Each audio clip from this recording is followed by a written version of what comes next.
Riders may notice a new addition to dozens of stations, a tribute to the MTA workers who have lost their lives to COVID-19. A memorial honoring the 136 employees who died from the virus, now on digital screens all around the city. New York City Transit President Sarah Feinberg joining us this morning to tell us more about this and what it really took to bring all of this together. Sarah, good morning to you. Thanks for being here this morning.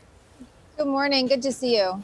So I was just reading about this, and it's just incredible. You know, last week we watched as President Biden and Vice President Kamala Harris paid tribute to all of the lives lost to COVID. It really felt like the beginning of a healing process for those lives, right? Is that the same feeling behind this memorial for MTA workers? 136 employees lost.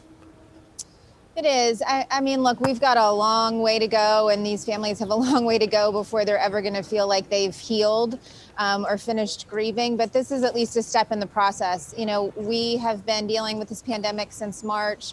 We lost our first colleagues in March, and, you know, we still can't gather as a family or as a group and bring everyone together. And so for us, this is an opportunity to really honor our colleagues and show them how much we loved them and we miss them.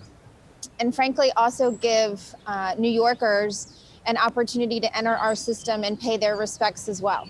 Yeah, Sarah, just watching these photos scroll there so slowly, it just reminds you that behind every face is a family that's still grieving, that is. How long did it take for this memorial to come together, and were the families involved in it?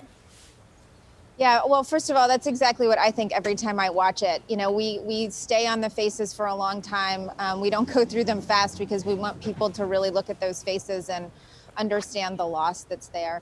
But the families did participate, yes. We asked them to share photos with us of their loved ones that really kind of reflect their personality and who they were. So, you know, we have one whose pet parrot is on his shoulder in the photo. You know, we have big smiles. We have sort of mischievous grins. You know, we have someone who's dressed up in a tuxedo. It's really a reflection of who these people were. You know, Sarah, it's incredible because you hear the numbers of lives lost, right? Each and every single day we sit here and we report those numbers, but to see the face of an individual and their story, it connects you to a family. The name of the memorial is Travels Far. So what is the significance behind that title? Well, that's exactly right. You see the name Clarence Roman, but it might not mean enough to you until you actually get to see his face and meet his wife and understand that they've been together since they were 12 years old and what their family was like. And so, look, Travels Far is, I think, you know, a perfect sort of name for this memorial and this tribute. We approached a former U.S. Poet Laureate, Tracy Smith, and asked her to write a poem especially for this. So it's a unique poem. It's not one that's been out there before. It's commissioned especially for this piece, and it's such a beautiful poem and reflective of our colleagues.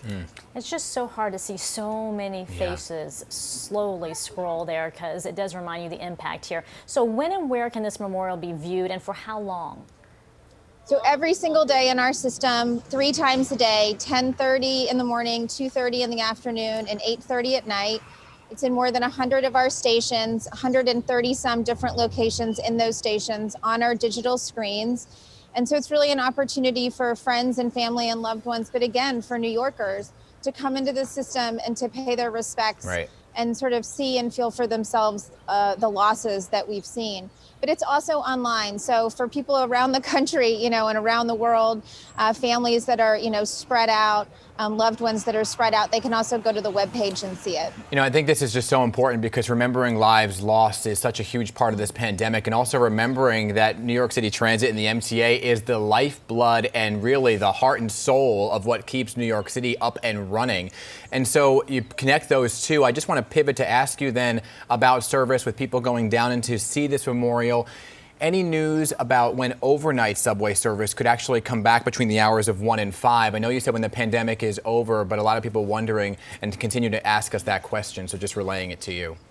Yeah, of course. So we're still talking about the end of the pandemic. I mean, our priority right now is to continue to run as much service as we can, make sure essential workers can get where they need to go, you know, clean, disinfect. We're still cleaning and disinfecting twice a day and in the overnight hours.